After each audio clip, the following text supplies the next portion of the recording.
Hello दोस्तों, RD coaching classes में आपका स्वागत है। आज हम क्लास 10th के कुछ महत्वपूर्ण प्रश्नों की स्टडी करेंगे। तो आप मेरे साथ लेक्चर की लास्ट तक बने रहे। और अगर लेक्चर अच्छा लगता है तो मेरे चैनल को लाइक करें, शेयर करें, अधिक से अधिक सब्सक्राइब करें। Thank you for watching. पहला आता है अध्याय फर्स्ट में रासायनिक अभिक्रिया एवं समीकरण। इसके कुछ महत्वपूर्ण प्रश्न है जिसकी हम स्टडी करने वाले हैं। पहला प्रश्न है, रासायनिक अभिक्रिया क्या होती है, उदाहरण सहित समझाइए। अब रासायनिक अभिक्रिया क्या होती है, तो सबसे पहले रासायनिक अभिक्रिया की परिभाषा देखते हैं कि जब एक या एक से अधिक पदार्थ आपस में अभिक्रिया करके नए पदार्थ बनाते हैं तो उसे रासायनिक अभिक्रिया कहते हैं। उदाहरण, आप उदाहरण के रूप में इसको लिख देना कि जब दो हाइड्रोजन ऑक्सीजन से रिएक्शन करते हैं तो आपका जल बनता है। क्योंकि मोस्टली हम देखते हैं कि हाइड्रोजन की रिएक्शन ऑक्सीजन से करने पर जल बनता ही है। तो ये आप इस क्वेश्चन का इतना स्क्रीनशॉट ले लीजिएगा। ये आपका पहला क्वेश्चन हो गया है। फिर दूसरा महत्वपूर्ण प्रश्न है आपका, विस्थापन अभिक्रिया और द्विविस्थापन अभिक्रिया में अंतर बताइए। तो विस्थापन अभिक्रिया और द्विविस्थापन अभिक्रिया में अंतर। विस्थापन अभिक्रिया, एक तत्व दूसरे तत्व को विस्थापित करता है, इसे क्या कहते हैं, विस्थापन अभिक्रिया। और ये मैंने क्लास में आपको विशाल और महावीर का एग्जाम्पल लेके बहुत अच्छी तरह से समझाया था। तो आप उसी को माइंड में रख के रिएक्शन को सोल्व करने का प्रयास करें। आपकी रिएक्शन क्या है, जिंक के साथ में रिएक्शन करवानी है हमें, Zn की CuSO4 के साथ रिएक्शन करवाएंगे तो आपका क्या बनेगा, जिंक सल्फेट प्लस आपका यहाँ पे मिस्टेक से रह गया है तो यहाँ पे आप क्या करेंगे, CuSO4 यानी कि जो कॉपर था, कॉपर तो जिंक सल्फेट बना। ठीक है, तो आपका कॉपर क्या लग जाएगा, निकल जाएगा, बाहर निकल जाएगा। ठीक है, फिर नेक्स्ट रिएक्शन है आपकी, जब सोडियम सल्फेट और बेरियम क्लोराइड की रिएक्शन करते हैं तो सोडियम क्लोराइड और बेरियम सल्फेट बनता है। तो ये Ba जो इसके साथ में यहाँ पे क्या दिख रहा है, SO4, तो आप इस Ba के साथ में SO4 अटैच कर देंगे और ये दो तो नीचे वाला ऊपर आ जाएगा तो 2Na 2Cl हो जाए तो 2NaCl प्लस Ba, और यहाँ से आप इसको ऐसा कैसा अंदर ले लीजिएगा तो BaSO4 बन जाएगा। फिर चैप्टर सेकंड की बात करते हैं, अम्ल और क्षार लवण। तो पहला प्रश्न है, अम्ल एवं क्षार की परिभाषा दीजिए। तो सबसे पहले हम चैप्टर आया मतलब अम्ल और क्षार तो आएगा ही सही, तो आपको अम्ल और क्षार की परिभाषा। सबसे पहले अम्ल क्या होता है कि वह पदार्थ जो जलीय विलयन में H+ आयन देता है, वह पदार्थ जो जलीय विलयन में H+ आयन देता है अम्ल कहलाता है, और वह पदार्थ जो जलीय विलयन में OH आयन देता है क्षार कहलाता है। क्लियर हो गया। फिर नेक्स्ट क्वेश्चन है आपका, पीएच का मान क्या दर्शाता है। तो पीएच का मान क्या दर्शाता है कि पीएच किसी विलयन की अम्लीयता या क्षारीयता को दर्शाता है। अब पीएच अगर 7 से कम है तो क्या होगा, अम्लीय होगा। अगर पीएच 7 के बराबर है तो हम क्या बोलेंगे, उदासीन होगा या उसके तटस्थ होगा। और अगर पीएच 7 से ज़्यादा है तो हम बोलेंगे क्षारीय होगा। हमने ये टेबल बना के स्टडी की थी स्कूल में, तो आप अच्छे से याद रख लीजिएगा। कैसे हमने टेबल बनाई थी, उसमें क्या लिखा था कि सबसे पहले आपका ये क्या होता है, तो अगर पीएच हमने क्या बोला था कि 1 से लेके 0 से लेके 7 तक अम्लीय होता है, फिर 7 पर उदासीन मान लीजिए, और 7 से ज़्यादा होने पर क्षारीय हो जाएगा। आई होप आपको समझ में आ गया होगा। फिर नेक्स्ट है बेकिंग सोडा का रासायनिक सूत्र। तो बेकिंग सोडा का रासायनिक सूत्र क्या होता है, NaHCO3 यानी सोडियम हाइड्रोजन कार्बोनेट, या ऐसे भी याद कर सकते हैं सोडियम बाइकार्बोनेट, क्योंकि खाना कौन बनाती है, बाई, तो सोडियम बाइकार्बोनेट। ठीक है, तो ये बेकिंग सोडा यानी कि NaHCO3 हो जाएगा, सोडियम बाइकार्बोनेट। फिर आता है इसके उपयोग। तो सबसे पहले केक फुलाने में, क्योंकि बेकिंग सोडा स्पेशली तो ये इसी काम में आता है, तो एक तो केक फुलाने में, अम्लता कम करने में एंटासिड के रूप में। स्पेशली दो चीज़ें आप दो एग्जाम्पल याद रख लीजिएगा। अब आता है अध्याय 6, जीवन की प्रक्रिया। इसमें प्रकाश संश्लेषण क्या है, समीकरण सहित समझाइए। यहाँ पे हम कुछ महत्वपूर्ण प्रश्नोत्तरी की ही चर्चा करेंगे, हम चैप्टर वाइज नहीं चलेंगे, जो हमें इम्पोर्टेंट लगता है हम वही करेंगे। बाकी अगर कुछ बचता है तो हम हमारे हिसाब से बाद में कर लेंगे। ठीक है, प्रकाश संश्लेषण प्रक्रिया क्या है, समीकरण से ही समझाइए। हरे पौधे सूर्य के प्रकाश की सहायता से कार्बन डाइऑक्साइड और जल से ग्लूकोज बनाते हैं, ये तो सभी को पता है कि हरे पौधे क्या करते हैं कि 6CO2 6H2 है, यानी कि कार्बन डाइऑक्साइड और जल से क्रिया करके ग्लूकोज और ऑक्सीजन बनाते हैं। तो ठीक है, उसका दूसरा है मानव पाचन तंत्र के मुख्य अंगों के नाम लिखिए। तो मानव पाचन तंत्र के मुख्य अंग कौन कौन से, तो एक आता है मुख, शुरुआत में मुख, फिर ग्रसनी, फिर आमाशय, छोटी आंत, बड़ी आंत और मलाशय। तो ये पाचन तंत्र के कुछ प्रमुख भाग हो गए। फिर नेक्स्ट आता है मानव हृदय का कार्य क्या है। तो मानव हृदय शरीर में रक्त का संचार करता है। मानव हृदय का कार्य क्या है? मानव हृदय शरीर में रक्त का संचार करता है। ऑक्सीजन युक्त रक्त शरीर तक और कार्बन डाइऑक्साइड युक्त रक्त फेफड़ों तक पहुंचाता है।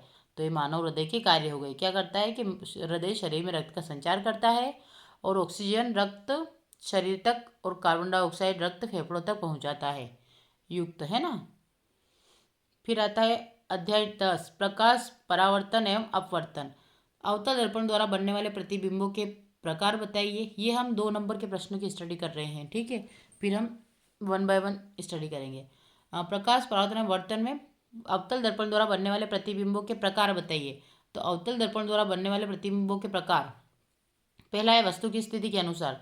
तो अगर स्थिति के अनुसार देखें तो वास्तविक बनता है और उल्टा बनता है। अगर स्थिति के हिसाब से देखें तो वास्तविक बनेगा, उल्टा बनेगा। उसके बाद आभासी एवं सीधा, यदि वस्तु फोकस और दर्पण के बीच हो, यदि फोकस और दर्पण के बीच में वस्तु को रखा जाएगा तो आभासी और सीधा बनेगा। फिर आता है अपवर्तन क्या है। तो जब प्रकाश एक माध्यम से दूसरे माध्यम में जाने पर मुड़ता है तो इस घटना को अपवर्तन कहते हैं। जैसे आप पानी की से भरे ग्लास में अगर एक पेंसिल डालते हैं तो वो थोड़ी सी मुड़ जाती है, तो ये अपवर्तन हो गई, यानी कि अपने मार्ग से विचलित हो गई। तो अपवर्तन क्या? जब प्रकाश एक माध्यम से दूसरे माध्यम में जाने पर मुड़ता है तो इस घटना को अपवर्तन कहते हैं। लेंस सूत्र लिखिए। अब लेंस सूत्र क्या है? तो 1/f = 1v - 1u, अंतिम वेग प्रारंभिक वेग। क्लियर हो गया, ये लेंस सूत्र हो गया। फिर आता है विद्युत, अध्याय 12, ओम का नियम। तो ओम का नियम क्या है? स्थिर ताप पर चालक में प्रवाहित धारा I उस पर लगाए गए विभवांतर V के समानुपाती होती है। आप टेम्परेचर को स्थिर रखेंगे तो स्थिर ताप पर चालक में प्रवाहित धारा T उस पर लगाए गए विभवांतर V के समानुपाती होती है, इसलिए V = IR। विद्युत शक्ति का सूत्र लिखिए। तो विद्युत शक्ति का सूत्र क्या होगा? पावर, यानी P मतलब पावर, P = V, ठीक है। और I = I², तो R = V²/R हो जाएगा। अब अध्याय 15, हमारा अध्याय 13 है, ठीक है। अब हम इसमें पहला आता है खाद्य श्रृंखला क्या है। यह एक श्रृंखला है जिसमें ऊर्जा एक जीव से दूसरे जीव में स्थानांतरित होती है। यह एक श्रृंखला है जिसमें ऊर्जा एक जीव से दूसरे जीव में स्थानांतरित होती है।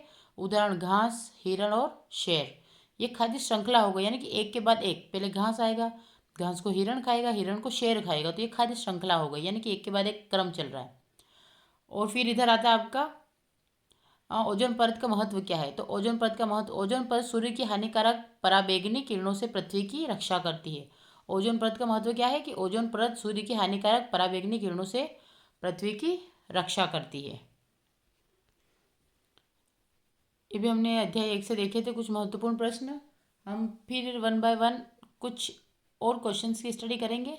ये आएंगे आपके 2 नंबर और, ठीक है, और कुछ ऑब्जेक्टिव्स भी है। तो रासायनिक अभिक्रिया समीकरण से पहले पार्ट से ही आएगा। रासायनिक अभिक्रिया है तो जब एक या अधिक पदार्थ आपस में मिलकर नए पदार्थ बनाते हैं तो उसे रासायनिक अभिक्रिया कहते हैं। जिसे हमने देखा था, जब हाइड्रोजन ऑक्सीजन से रिएक्शन करता है तो जल बनता है। फिर दूसरा विस्थापन अभिक्रिया, जब एक तत्व दूसरे यौगिक से विस्थापित करता है तो इसे विस्थापन अभिक्रिया बोलते हैं। जैसे जिंक की अभिक्रिया कॉपर सल्फेट से जिंक सल्फेट प्लस कॉपर बनता है।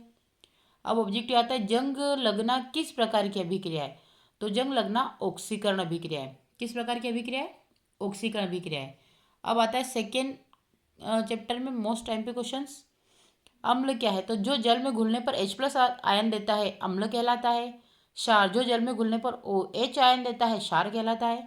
बेकिंग सोडा, तो बेकिंग सोडा का सूत्र मोस्टली पूछा जाता है, तो क्या होगा? Sodium hydrogen carbonate. क्या होगा? Sodium hydrogen carbonate. फिर आता है पीएच मान 7 से कम होने पर विलयन कैसा होता है। तो हमें पता है कि पीएच मान 7 से कम होने पर हम अम्लीय होगा। तो ये इसके कुछ 1 लीनियर क्वेश्चन हमने सोल्व कर लिए। अब नेक्स्ट आता है पार्ट 6, इसके भी कुछ 1 लीनियर क्वेश्चन हम करेंगे। प्रकाश संश्लेषण क्या है? तो इसके लिए आपको ऑब्जेक्टिव में ये इसकी रिएक्शन भी पूछी जाती है, रासायनिक समीकरण पूछी जाती है और इसकी डेफिनेशन भी पूछी जाती है। तो आप दोनों को याद रखिए कि पौधे सूर्य के प्रकाश से CO2 और H2O से ग्लूकोज बनाते हैं। तो CO2 और H2O से ग्लूकोज बनाते हैं, ठीक है। फिर श्वसन में कौन सी गैस ली जाती है? तो श्वसन में ऑक्सीजन ली जाती है। कौन सी गैस ली जाती है? ऑक्सीजन गैस ली जाती है। फिर आता है पाचन की क्रिया कहाँ से शुरू होती है? तो मुख से शुरू होती है। कहाँ से होती है? मुख से होती है। मानव हृदय का मुख्य कार्य क्या है? तो रक्त को पूरे शरीर में प्रवाहित करना। मानव हृदय का मुख्य कार्य रक्त को पूरे शरीर में प्रवाहित करना। अब अध्याय 10 से पढ़ते हैं, प्रकाश, परावर्तन एवं अपवर्तन। तो परावर्तन क्या है? जब प्रकाश किसी सतह से टकराकर वापस लौटता है तो उसे प्रकाश का परावर्तन कहते हैं। आपको इस प्रकार से ऑब्जेक्टिव में बन सकता है, तो आपको आएगा जब प्रकाश किसी सतह से टकराकर वापस लौटता है तो परावर्तन कहलाता है। और अगर अपवर्तन की बात करें, जब प्रकाश एक माध्यम से दूसरे माध्यम में जाने पर मुड़ता है तो अपवर्तन होता है। लेंस सूत्र की बात करें तो 1/f=1v-1u। उत्तल लेंस द्वारा बना प्रतिबिंब कब वास्तविक होता है? जब वस्तु फोकस के बाहर रखी जाए। अब नेक्स्ट क्वेश्चन, इधर भी ऑब्जेक्ट देख लीजिएगा। ओम का नियम आपने देख लिया, किसी चालक में प्रवाहित धारा विभवांतर के समानुपाती होती है। समीकरण V बराबर IR। अब विद्युत शक्ति का सूत्र क्या होगा? तो P=VI। धारा की इकाई क्या है? एम्पियर। प्रतिरोध की इकाई क्या है? तो ओम। ठीक है। फिर अध्याय 15 में भी कुछ महत्वपूर्ण क्वेश्चन को देखते हैं, जैसे ऊर्जा का एक जीव से दूसरे जीव में स्थानांतरण, तो घास, हिरण, शेर, खाद्य श्रृंखला कहलाता है। ओजोन परत का महत्व, यह सूर्य की हानिकारक पराबैंगनी किरणों से पृथ्वी की रक्षा करती है ना, ओजोन परत। और अपघटन कौन होते हैं? तो वे जीव जो मृत पदार्थों को विघटित करते हैं, जैसे बैक्टीरिया, कवक, क्या कहलाते हैं? अपघटक कहलाते हैं। मृत पदार्थों को विघटित करते हैं बैक्टीरिया और कवक, क्योंकि सड़ाने का काम करते हैं, ये होते हैं। अब हम करेंगे 3 और 5 नंबर वाले लघु और दीर्घ प्रश्नों की स्टडी। अब आपको दिया गया इसमें पहले चैप्टर से 3 अंक वाले प्रश्न। ठीक है, तो हम यहाँ पे 3 अंकों के कुछ महत्वपूर्ण प्रश्नों की स्टडी करें। जैसे आपको पहला क्वेश्चन दिया गया है, रासायनिक समीकरण अभिक्रिया के 4 मुख्य प्रकार उदाहरण से लिखिए। पहला है संयोजन अभिक्रिया।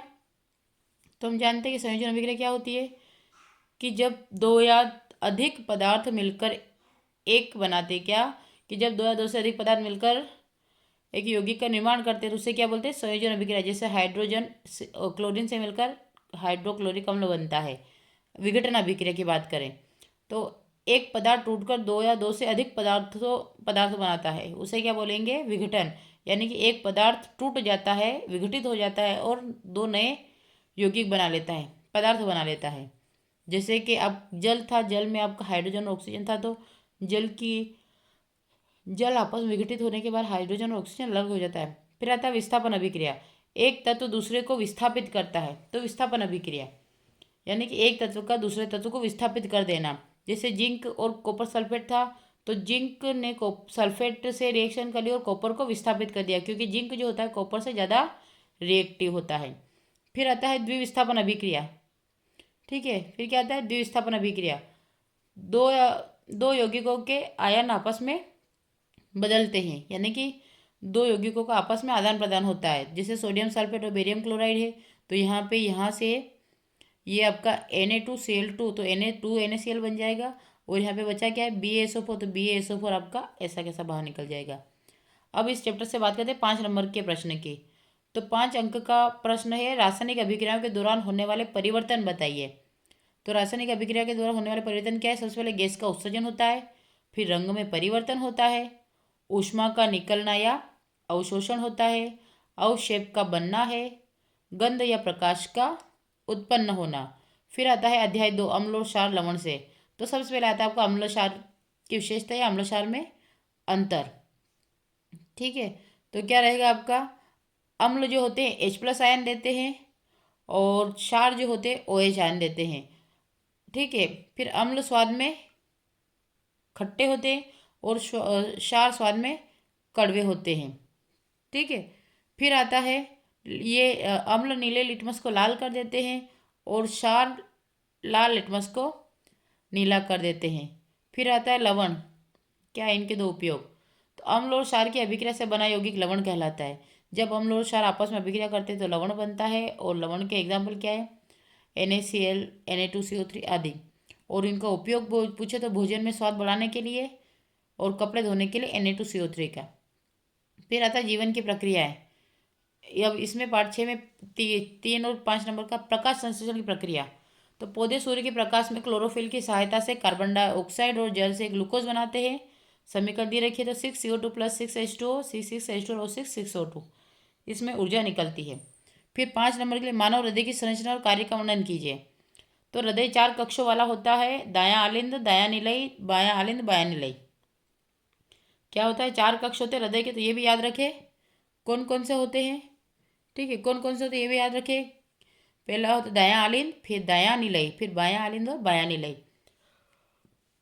नेक्स्ट आता है हृदय ऑक्सीजन युक्त रक्त शरीर से में भेजता है और अशुद्ध रक्त फेफड़ों में भेजता है। तो हृदय क्या करता है, ऑक्सीजन युक्त मतलब शुद्ध रक्त को शरीर के अंदर भेजता है और अशुद्ध रक्त को फेफड़ों में भेजता है ताकि वहाँ पे शुद्ध हो जाए, और यह शरीर में रक्त संचार बनाए रखता है। फिर 10 पार्ट की बात करते हैं, प्रकाश का परावर्तन एवं अपवर्तन। तो प्रकाश का परावर्तन अपवर्तन की बात करें तो इसमें क्या जाए, अवतल दर्पण और उत्तल दर्पण में अंतर। तो अवतल दर्पण जो होता है प्रतिबिंब वास्तविक हो सकता है और उत्तल दर्पण में हमेशा आभासी और छोटा होता है। अगर फोकस दर्पण के सामने होता है, अवतल दर्पण फोकस जो होता है वो फोकस दर्पण के सामने होता है और इधर फोकस दर्पण के पीछे होता है। तो आप इसको भी एक बार देख लीजिएगा। फिर आता है 5 नंबर का, उत्तल लेंस द्वारा बनने वाले प्रतिबिंबों के प्रकार समझाइए। उत्तल लेंस द्वारा बनने वाले प्रतिबिंबों के प्रकार, तो वस्तु की स्थिति के अनुसार अगर बात करें तो जो अगर वस्तु अनंत पर हो तो वास्तविक और अत्यंत छोटा होता है। यदि वस्तु केंद्र पर हो तो वास्तविक होता है लेकिन छोटा होता है। केंद्र और फोकस के बीच हो तो वास्तविक और उल्टा होता है। और फोकस पर हो तो प्रतिबिंब अनंत पर बनता है और फोकस और लेंस के बीच आभासी सीधा और बड़ा प्रतिबिंब बनता है। फिर नेक्स्ट आता है आपका विद्युत। ठीक है, चैप्टर 12 विद्युत। ओम का नियम समझाइए। तो ओम का नियम फिर आ गया आपका। ओम का नियम तापमान स्थिर रहने पर चालक में प्रवाहित धारा विभवांतर के समानुपाती होती है, वी प्रोपोर्शनल आई आर। अब इसमें 5 अंक का प्रश्न है आपका, विद्युत परिपथ में श्रेणी और समांतर संयोजन में अंतर बताइए। तो श्रेणी क्रम क्या होता है आपका, आपका श्रेणी क्रम क्या होता है कि धारा समान रहती है और समांतर में धारा विभवांतर समान रहता है। श्रेणी क्रम में धारा समान रहती है और समांतर क्रम में विभवांतर समान रहता है। अगर श्रेणी क्रम की बात करें तो एक यंत्र खराब हो जाए तो सर्किट टूटता है और इधर यंत्र यंत्र ठीक है अन्य यंत्र चलते रहते हैं। फिर आ जाता है आपका टॉर्च। इसका उपयोग टॉर्च है और इसका उपयोग घर का वायरिंग सिस्टम आदि होता है। फिर नेक्स्ट आता है हमारा पर्यावरण, खाद्य श्रृंखला खाद्य जाल में अंतर। तो इसमें बात करते हैं तो खाद्य श्रृंखला एक ऊर्जा मार्ग है और ये अनेक ऊर्जा मार्ग है। ये कम स्थायी होता है, ये अधिक स्थायी होता है। अगर प्रश्न 5 नंबर के लिए बात करें तो क्वेश्चन क्या है, ओजोन परत के क्षरण के कारण और प्रभाव बताइए। तो कारण CFC गैसों का उपयोग फ्रिंज स्प्रे आदि में होता है। प्रभाव की बात करें तो परावैंगनिक किरणें पृथ्वी पर पहुंचकर त्वचा कैंसर और फसलों को नुकसान पहुंचा सकती है। और अगर उपाय की बात करें तो पर्यावरण अनुकूल गैसों का उपयोग करें, पेड़ लगाएं। अब हम चैप्टर 11 के कुछ महत्वपूर्ण प्रश्नों की स्टडी करेंगे। यहाँ पे आपका पहला प्रश्न है, नेत्र की समझने क्षमता से क्या अभिप्राय है। तो अभिनेत्र लेंस की वह क्षमता जिसके कारण वह अपनी फोकस दूरी को समायोजित करके निकट तथा दूरस्थ वस्तुओं को ठीक है फोकसित करता है और नेत्र की समझने क्षमता कहलाती है। समझने क्षमता के कारण ही नेत्र भिन्न भिन्न दूरियों पर रखी वस्तुओं का स्पष्ट प्रतिबिंब रेटिना पर बना पाता है। तो आपसे अगर क्वेश्चन पूछे कि नेत्र की समझने क्षमता से क्या अभिप्राय है तो आप ये लिख दीजिएगा कि अभिनेत्र लेंस की वह क्षमता जिसके कारण वह अपनी फोकस दूरी को समायोजित करके निकट तथा दूरस्थ वस्तुओं को रेटिना पर फोकसित करता है, नेत्र लेंस की क्षमता कहलाता है। और समझने क्षमता के कारण ही नेत्र भिन्न भिन्न दूरियों पर रखी वस्तुओं का स्पष्ट प्रतिबिंब देख सकता है।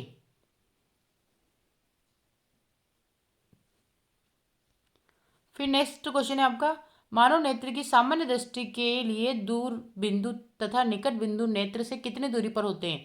तो मानव नेत्र की सामान्य दृष्टि के लिए दूर बिंदु अनंत पर तथा निकट बिंदु नेत्र से 25 सेंटीमीटर की दूरी पर होता है, जिसे सुस्पष्ट दर्शन की न्यूनतम दूरी कहा जाता है। तो स्पेशली आपको ऑब्जेक्टिव में बनता है 25 सेंटीमीटर। तो आपसे पूछा जाए तो आप इसको अच्छे से याद रखें कि मानव नेत्र की सामान्य दृष्टि के लिए दूर बिंदु नेत्र से कितनी दूरी पर होता है। तो मानव नेत्र की सामान्य दृष्टि के लिए दूर बिंदु अनंत पर तथा निकट बिंदु नेत्र से 25 सेंटीमीटर की दूरी पर होता है, जिसे सुस्पष्ट दर्शन की न्यूनतम दूरी भी कहते हैं। अब हम ऑब्जेक्ट की बात करते हैं कि मानव नेत्र अभिनेत्र लेंस की फोकस दूरी को समायोजित करके विभिन्न दूरियों पर रखी वस्तुओं को फोकसित कर सकता है। ऐसा हो पाने का कारण बताइए। तो क्या आंसर आएगा आपको? जरा दृष्टि तो समंजन, निकट दृष्टि या दीर्घ दृष्टि, तो क्या आ जाएगा? समंजन आ जाएगा। फिर नेक्स्ट है आपका मानव नेत्र जिस भाग पर किसी वस्तु का प्रतिबिंब बनाते हैं वह है दृष्टिपटल। क्या बोलते हैं उसे? यानी कि मानव नेत्र जिस भाग पर किसी वस्तु का प्रतिबिंब बनाता है वह क्या है? तो दृष्टिपटल है। फिर आता है सामान्य दृष्टि के वयस्क के लिए सुस्पष्ट दर्शन की अल्पतम दूरी लगभग होती है। कितनी होती है? अभी देखिए हमने कितनी होती है? 25 सेंटीमीटर होती है। फिर आता है अभिनेत्र लेंस की फोकस दूरी में परिवर्तन किया जा सकता है। तो पक्षमाभि द्वारा, किसके द्वारा? पक्षमाभि द्वारा, है ना, पक्षमाभि द्वारा किया जा सकता है।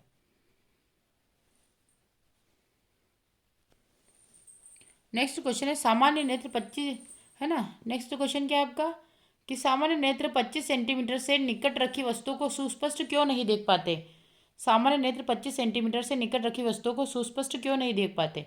तो पक्षमाभि पेशियां यानी कि कैलेररी मसल्स अभिनेत्र लेंस की फोकस दूरी को एक निश्चित न्यूनतम सीमा से कम नहीं कर पाती, इसलिए सामान्य नेत्र भी स्पष्ट दर्शन की न्यूनतम दूरी 25 सेंटीमीटर से कम पर रखी वस्तु को स्पष्ट नहीं देख पाती।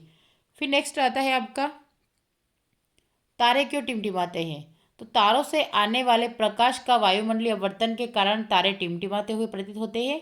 पृथ्वी के वायुमंडल में प्रवेश करने के बाद तारे के प्रकाश को विभिन्न अपवर्तनांक वाले वायुमंडल से गुजरना होता है और इसलिए प्रकाश का लगातार अपवर्तन होते रहने के कारण प्रकाश की दिशा बदलती रहती है, जिससे तारे टिमटिमाते हुए प्रतीत होते हैं। ये आपका आंसर हो जाएगा। फिर नेक्स्ट आता है कि व्याख्या कीजिए कि ग्रह क्यों नहीं टिमटिमाते, मतलब तारे ही क्यों टिमटिमाते, तो आप व्याख्या करके स्पष्ट कीजिए। तो हम जानते हैं कि ग्रह तारों की अपेक्षा पृथ्वी के बहुत पास है और ये प्रकाश के विस्तृत स्रोत की भांति माने जाते हैं। यदि हम ग्रह को बिंदु आकार के अनेक प्रकाश स्रोतों का संग्रह मान ले तो सभी बिंदु आकार के प्रकाश स्रोत से हमारी आंखों में आने वाले प्रकाश की मात्रा में कुल परिवर्तन औसत मान शून्य होगा, जिसके कारण ग्रहों के टिमटिमाने का प्रभाव लगभग शून्य हो जाता है। तो इस प्रकार से क्वेश्चन पूछे जाते हैं। इसमें एक और क्वेश्चन है कि सूर्योदय के समय, क्या क्वेश्चन है कि सूर्योदय के समय सूर्य रक्तचाप प्रतीत क्यों होता है? तो इसको भी देख लीजिए कि सूर्योदय के समय सूर्य क्षितिज के पास होता है, जहां से आने वाले प्रकाश को वायुमंडल की मोटी परतों से होकर गुजरना पड़ता है तथा अधिक दूरी तय करनी पड़ती है। नीले तथा कम तरंगदैर्घ्य के प्रकाश का अधिकांश भाग कणों द्वारा प्रकीर्णित हो जाता है और सिर्फ अधिक तरंगदैर्घ्य वाले प्रकाश जैसे लाल रंग ही हम तक पहुंचता है, अतः सूर्य रक्तचाप प्रतीत होता है। फिर नेक्स्ट प्रश्न है किसी अंतरिक्ष यात्री को आकाश नीले की अपेक्षा काला क्यों प्रतीत होता है? तो आकाश का नीला रंग पृथ्वी पर स्थित वायुमंडल के सूक्ष्म कणों द्वारा प्रकाश के प्रकीर्णन के कारण होता है। अंतरिक्ष यात्री को आकाश नीले रंग की अपेक्षा काला इसलिए दिखाई देता है क्योंकि वे अत्यधिक ऊंचाई पर पृथ्वी की परिक्रमा करते हैं, जहां वायुमंडल नहीं होता। परिणाम स्वरूप प्रकाश का प्रकीर्णन नहीं हो पाता और आकाश काला प्रतीत होता है। ये थे हमारे मानव नेत्र तथा रंग बिरंगा संसार से महत्वपूर्ण प्रश्न। आपको इसके अलावा अन्य प्रश्नों को करने की आवश्यकता नहीं है, इतना आप महत्वपूर्ण है जो मैंने करवा दिए। अब हम नेक्स्ट चैप्टर की स्टडी करते हैं। अब हम स्टडी करेंगे चैप्टर 10 प्रकाश परावर्तन अपवर्तन। अवतल दर्पण के मुख्य फोकस की परिभाषा लिखिए।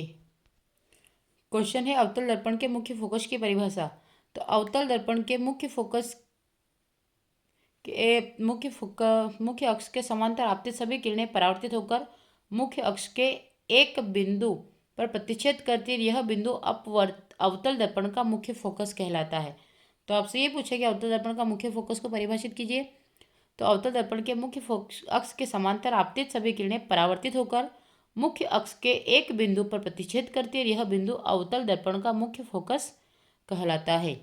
फिर नेक्स्ट आता है एक गोली दर्पण की वक्रता त्रिज्या 20 सेंटीमीटर, इसकी फोकस दूरी ज्ञात कीजिए। मोस्ट टाइम पे क्वेश्चन है। तो एक गोली दर्पण की वक्रता त्रिज्या 20 सेंटीमीटर है, इसकी फोकस दूरी, तो हमें वक्रता त्रिज्या यानी कि आर दे रखी है। आर कितना होता है हमारा 20 सेंटीमीटर और फोकस यानी कि आर जो होता है कितना बता रखा है 2f।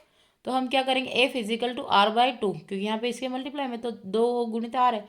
तो आपने क्या करा f निकालने के लिए आपने r/2 लिख दिया। तो 2 की टेबल से 20 कितनी बार गया 10 बार, 2 धाम 10 20, ठीक है। तो 2 की टेबल सीधा कितने बना है 10 सेंटीमीटर, ये आपका आंसर हो गया। Okay, next question. Next question क्या है आपका? अब हम बात करते हैं अगले प्रश्न की। अगला है, उस दर्पण का नाम बताए जो बिंब का सीधा तथा आकर्षित प्रतिबिंब बना सके। तो उस दर्पण का नाम बताए तो क्या होगा? अवतल दर्पण, क्योंकि ये सीधा प्रतिबिंब बनाने का कार्य करता है। फिर आता है, हम वाहनों में उत्तल दर्पण को पश्च दृश्य दर्पण के रूप में वरीयता क्यों देते हैं? तो वाहनों में उत्तल दर्पण को पश्च दृश्य दर्पण के रूप में वरीयता निम्न कारणों के कारण देते हैं। पहला क्या होता है, तो हम सब कारण देखेंगे पहले तो। ठीक है, तो वाहनों में उत्तल दर्पण को पश्च दृश्य दर्पण के रूप में वरीयता निम्न कारणों से देते हैं। पहला, यह सदैव सीधा एवं छोटा प्रतिबिंब बनाते हैं। इनका दृष्टि क्षेत्र बहुत अधिक होता है क्योंकि ये बाहर की ओर वक्रित होते हैं। अतः समतल दर्पण की तुलना में उत्तल दर्पण ड्राइवर को अपने पीछे के बहुत बड़े क्षेत्र को देखने में सक्षम बनाता है। ये आपका हो गया, हम वाहनों में पश्च दृश्य का दर्पण देखने के मतलब पश्च दृश्य पीछे का दृश्य देखने के लिए कौन सा दर्पण का यूज़ करते हैं। तो आई होप आपको पता चल गया होगा कौन सा दर्पण यूज़ करते हैं, तो उत्तल दर्पण। कभी कभी तो ये क्वेश्चन डायरेक्ट ही बन जाता है कि हम वाहनों में उत्तल दर्पण का पश्च दृश्य दर्पण के रूप में वरीयता देते हैं। तो बस ये सदैव सीधा छोटा प्रतिबिंब बनाता है। आपने देखा होगा, आप गाड़ी चलाते हैं तो पीछे का बैकग्राउंड छोटा दिखता है। इनकी दृष्टि से बहुत अधिक होती है और क्योंकि ये बाहर की ओर वक्रित होते हैं, अतः समतल दर्पण की तुलना में उत्तल दर्पण ड्राइवर को अपने पीछे के बहुत बड़े क्षेत्र को देखने में सक्षम बनाते हैं। फिर आता है आपका नेक्स्ट क्वेश्चन।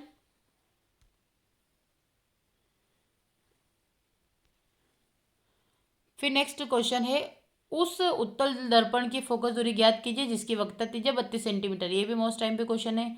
उसी प्रकार से करना है जैसे उत्तल दर्पण की वक्रता त्रिज्या, तो वक्रता त्रिज्या आपको कितनी दी गई? 32। तो एफ इजिकल टू आर बटे 2। तो अब आर क्या है हमारे पास? 32 है, तो 32 को 2 से, तो 2 एकम 2 और कितना एक हासिल बचा, तो 12, तो 2 छंग 12, तो कितना आया? 16 सेंटीमीटर। अतः उत्तल दर्पण की फोकस दूरी 16 सेंटीमीटर होगी।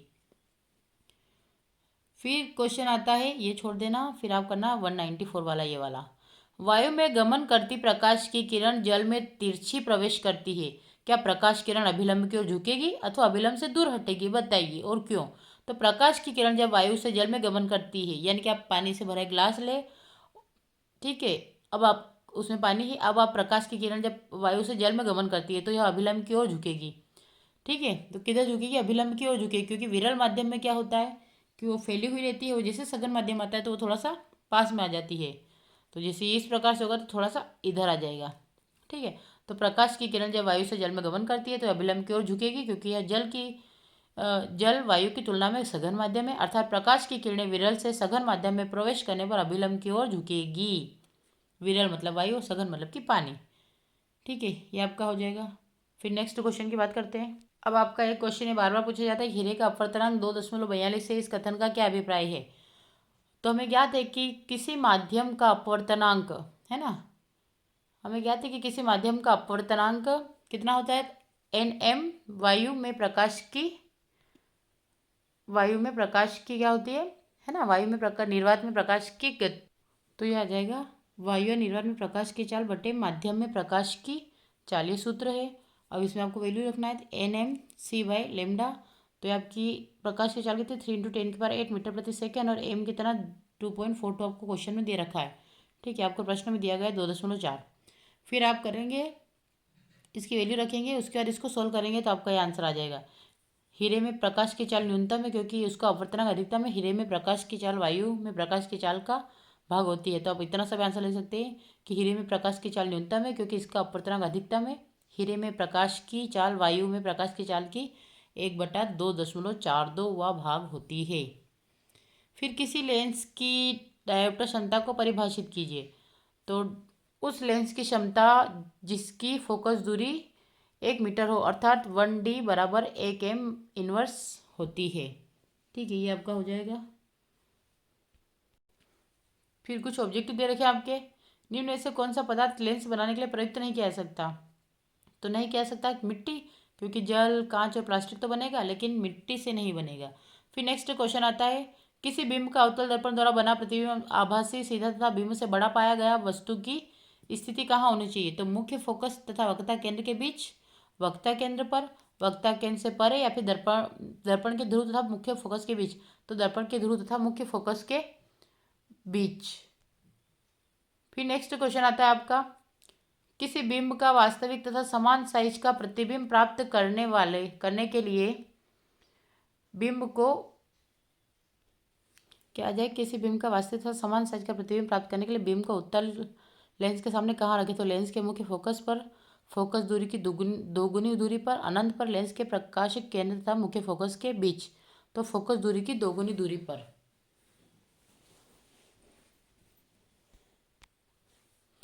नेक्स्ट क्वेश्चन है, किसी वस्तु बिंब का वास्तविक तथा समान साइज का प्रतिबिंब प्राप्त करने के लिए बिंब को उत्तल लेंस के सामने कहाँ रखें। तो फोकस दूरी की दोगुनी दूरी पर।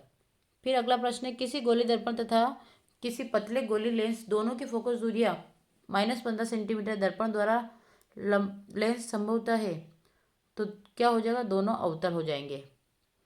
फिर आता है, किसी दर्पण से आप चाहे कितनी दूरी पर खड़े हो आपका प्रतिबिंब सदैव सीधा प्रतीत होता है, संभव तो दर्पण होगा।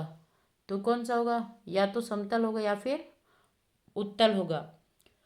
फिर अगला प्रश्न है, किसी शब्दकोश में पाए गए छोटे अक्षरों को पढ़ते समय आप निम्न में से कौन सा लेंस पसंद करेंगे। तो आप करेंगे 5 सेंटीमीटर फोकस दूरी का उत्तल लेंस। कौन सा, 5 सेंटीमीटर फोकस दूरी का उत्तल लेंस। तो आज के लेक्चर में हम इतना ही स्टडी करेंगे। आप अगर लेक्चर अच्छा लगा है तो मेरे चैनल को लाइक करें, शेयर करें, अधिक से अधिक सब्सक्राइब करें। Thank you for watching.